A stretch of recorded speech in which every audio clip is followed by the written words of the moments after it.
வணக்கம். என்ன செய்தியை பார்க்க போகிறோன்னு கேட்டிங்கன்னா, விசிக மொத்தமாக காலி, தாய் சிறுத்தை கதறல், குட்டிகள் திமுகவில் ஐக்கியம், திருமாவளவனை கழுவி ஊட்டும் குட்டிகள், முக்கிய புள்ளி விலகல், பின்புலம் என்ன? பாஜக பற்றி எனக்கு எல்லாம் தெரியும்னு சொன்ன திருமாவளவன், பாஜகவை பற்றி கணித்திருந்த திருமாவளவன் கடைசியில் திமுகவை கணிக்க தவறிவிட்டார். அப்படி கணிக்க தவறுதனுடைய விளைவு இன்றைக்கி என்னவாக மாறி இருக்குது? இன்றைக்கி பரிதாப நிலையில் இருக்கின்றார். அவற்றை கொஞ்சம் விரிவாக பார்க்கலாங்க. ஆனால் அதற்கு முன்பாக இது வரைக்கும் நம்ம சேனலை நீங்கள் சப்ஸ்கிரைப் பண்ணலைன்னா மறக்காமல் சப்ஸ்கிரைப் பண்ணிக்கிட்டு கொஞ்சம் சப்போர்ட் பண்ணுங்கள். பாஜக மீது எப்பொழுதுமே சரி ஒரு குற்றச்சாட்டு திமுக அழுத்தம் திருத்தமாக வச்சுக்கிட்டே இருக்கும். என்ன குற்றச்சாட்டு என்று பார்க்கின்ற பொழுது, முதல்ல பெரிய கட்சியுடன் கூட்டணி வைப்பாங்க, பிறகு அந்த கட்சியை அபகரிப்பாங்க. எப்படி அபகரிப்பாங்க என்று பார்க்கும்போது, அந்த கட்சியை ரெண்டாக உடைப்பாங்க, ஒரு பகுதியை தங்களுடன் சேர்த்துக்குவாங்க, பிறகு தேர்தலை சந்திப்பாங்க. பாஜக அதிக இடங்களில் வெற்றி பெறும். பிறகு பெரிய கட்சியானது அதனுடன் கூட்டணி வைக்கும். அந்த மாநிலத்தில் ஆட்சியாளராக பாஜக வந்துடுவாங்க. அப்படி தான் உத்தரப்பிரதேசம், அப்படி தான் மத்திய பிரதேசம், அப்படி தான் மகாராஷ்டிரா, அப்படி தான் பீகார், அப்படி தான் அசாமு. ஆக மொத்தத்தில் பாஜக மாடல் என்றாலே கூட்டணி போகின்ற கட்சியை க்ளோஸ் பண்ணுறது தான். எப்போதுமே சரி, அதிகாரத்துக்காக எந்த எல்லைக்கு வேணாலும் பாஜக போவாங்க, அவங்க நம்பிக்கைக்குரிய கட்சி கிடையாது அப்படின்னு அடிக்கடி திமுகவும் விசிகாவும் தான் கூட்டணி வச்சுக்கிட்டு அதிமுக மீதும் பாஜக மீதும் அவதூறு பரப்புவாங்க.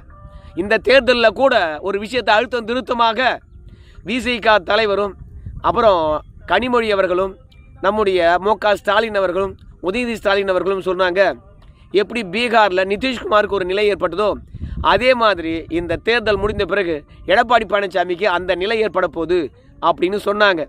ஏன்னா பீகாரில் நிதிஷ்குமார் அவர்களை 2026 தேர்தல் முடிந்த பிறகு முதலமைச்சராக்கினாங்க. ஆனால் அவருக்கு நினைவு தப்பி விடுகிறது. முதலமைச்சராக இருந்துக்கிட்டு முன்னுக்கு பின்னாக பேச முடியாது.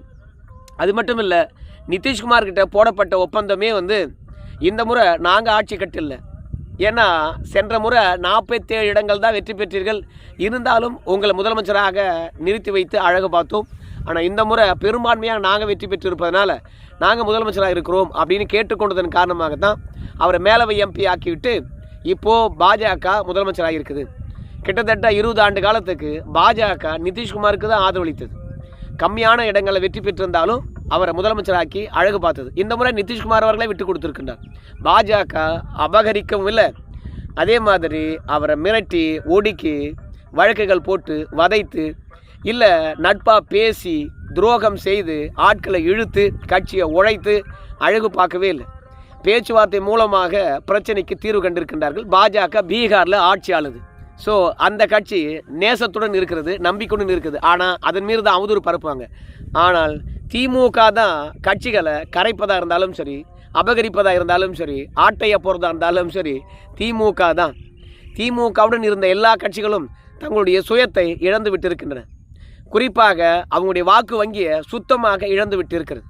ரெண்டாவது, திமுகவுடன் இருந்த எல்லா கட்சியினுடைய 2ஆம் கட்ட தலைவர்களும் திமுகவுக்கு ஆதரவாகவே இருப்பாங்க. நேற்று கூட மாணிக்கம் தாக்கூர் அவர்கள் சொல்லுகின்ற போது ஒரு வார்த்தையை சொல்லுவார், அவர் எங்கள் கட்சிக்குள்ளேயே திமுக காங்கிரஸ் இருக்குது, அது என்னப்பா திமுக காங்கிரஸ் என்று சொல்லுகின்ற பொழுது, அவங்க திமுக காரங்களாக இருப்பாங்க, ஆனால் காங்கிரஸில் ஒட்டிக்கிட்டு இருப்பாங்க.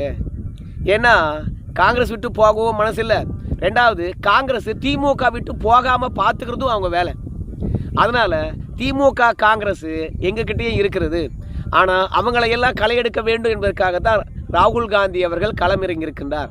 நிச்சயமாக திமுக காங்கிரஸை கழிச்சு கட்டிடுவோம், வெறும் காங்கிரஸ் மட்டுமே இருக்கும், காமராஜர் ஆட்சியை கொண்டு வருவோம் அப்படின்னு சொன்னார். அந்த மாதிரி தேசிய கட்சிகளில் கூட திமுக ஆதரவாளர்கள் ஊடுருவி விடுவார்கள். திமுகவுக்கு எதிரான நிலைப்பாடு எடுக்கின்ற பொழுது அந்த கட்சி டம்மால்னு உடையும்.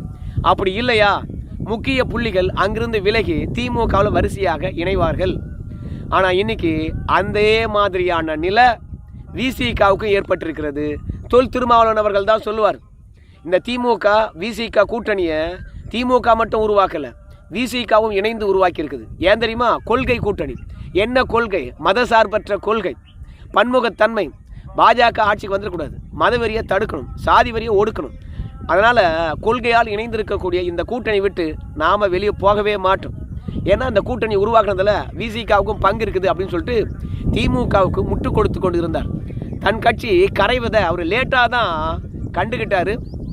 மெல்ல மெல்ல திமுக தன் கட்சியை விழுங்குகிறது அப்படின்றத கொஞ்சம் கொஞ்சமாக தெரிந்து கொண்ட பிறகு தேர்தலுக்கு பிறகு தான் திமுக விட்டு அவர் விலக ஆரம்பித்தார்.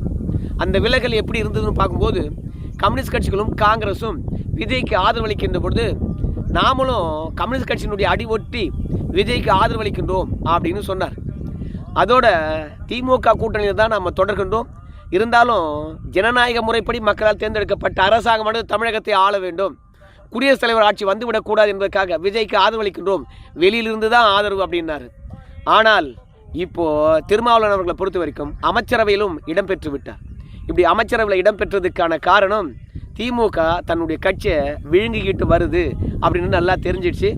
ஏன்னா ஆளூர் சாணவாசிலிருந்து பனையூர் பாபு வரைக்கும் திமுக கூட்டணி விட்டு நாம் ஏன் போகணும், எதுக்கு விஜய்க்கு ஆதரவளிக்க வேண்டும், நம்ம தேர்தல் பிரச்சாரத்தில் என்ன பேசணும், அம்பேத்கருடைய கொள்கையும் பெரியாருடைய கொள்கையும் நீத்து போகிறதுக்காக RSS பிள்ளையாக விஜய் அனுப்பியிருக்கிறாங்க.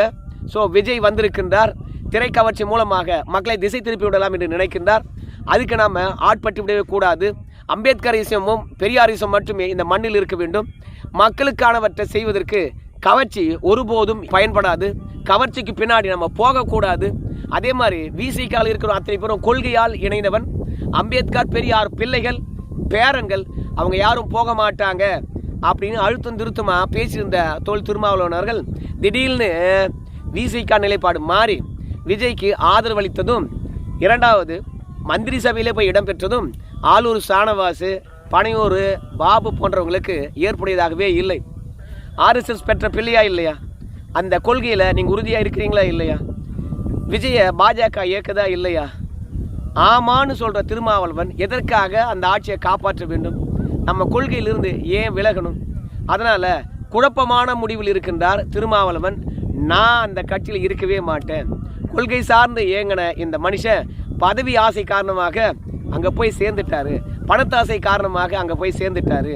அதனால் திருமாவளவன் அவர்களுடைய சிந்தனை குழப்பமாக இருக்கிறது. பணமும் பதவியும் வரும் போகும், ஆனால் அதை அனுபவிக்க வேண்டும். அதுக்கு நம்ம ஆட்படக்கூடாது என்று சொன்ன மனுஷன் இப்போது அதுக்கு ஆட்பட்டு விட்டார். ஸோ அதனால் அந்த கட்சியில் இருப்பது நியாயமில்லை என்று சொல்லிட்டு பனையூர் பாபு அவர்கள் விலகிவிட்டார்.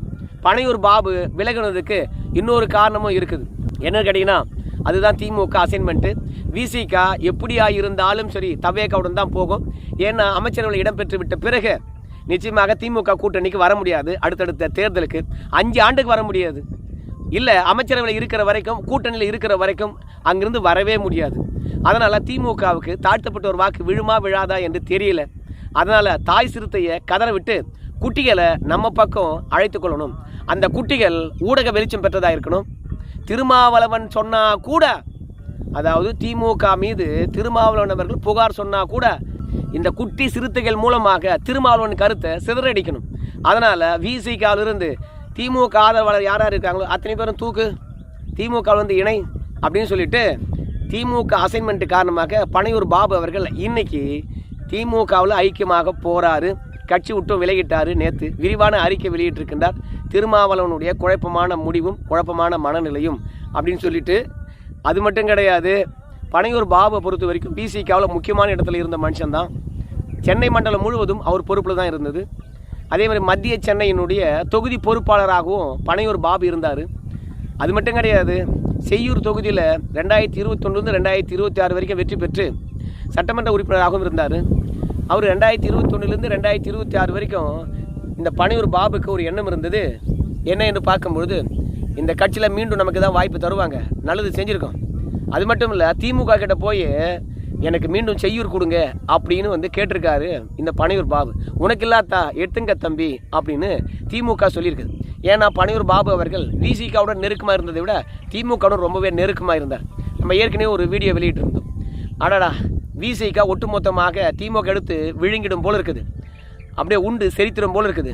அதனால் திமுக ஆதரவாளர்கள் கொஞ்சம் கொஞ்சமாக கட்சி விட்டு விலக்கணும், அப்படி இல்லையா திமுக விட்டு விலகி நிற்கணும் அப்படின்னு திருமாவளவன் நினைக்கிறாரு. ஏன்னா கட்சியை காப்பாற்றணும், அதே மாதிரி நிர்வாகிகளை காப்பாற்றணும். அதற்காக நாம் கொஞ்சம் திமுக கூட்டணி விட்டு முழுமையாக விலகி இருந்தால் நல்லது அப்படின்னு முடிவெடுத்திருந்தார். ஆனால் அந்த முடிவு தான் இன்றைக்கி வந்து பார்த்திங்கன்னா அவருக்கு பெரிய ஆப்பாக மாறி இருக்குது. பனையூர் பாபு செய்யூரில் போயிட்டு நல்லா வேலை பார்த்தாரு, தொகுதி கிடைக்குன்னு பார்த்தாரு. ஆனால் தொகுதி கிடைக்கவே இல்லை. திருமாவளவன் அந்த தொகுதியை தரவே இல்லை. அந்த வெறுப்பு கனலாக எரிந்து கொண்டே இருந்தது. அதோடையும் திருமாவளவனை பொறுத்த வரைக்கும் விஜய் மீது விமர்சனம் வச்சுட்டு அவர் விஜயுடனே போய் கைகோர்த்தது ஏற்படுத்தி கிடையாது. ரெண்டாவது, விஜயால் தான் திமுக ஆட்சி போச்சு. அப்படி இருக்கும்போது திமுகவால் பலன் பெற்ற பனையூர் பாபெல்லாம் வந்து திமுகவுக்கு ஆதரவாக இருப்பாங்களா? ஆளூர் சாணவாசலாம் திமுகவுக்கு ஆதரவாக இருப்பாங்களா? இல்லை விசிகாவுக்கு ஆதரவாக இருப்பாங்களா? எனக்கு என்ன ஒரு மகிழ்ச்சின்னு கேட்டிங்கன்னா, கொள்கைன்னாங்க.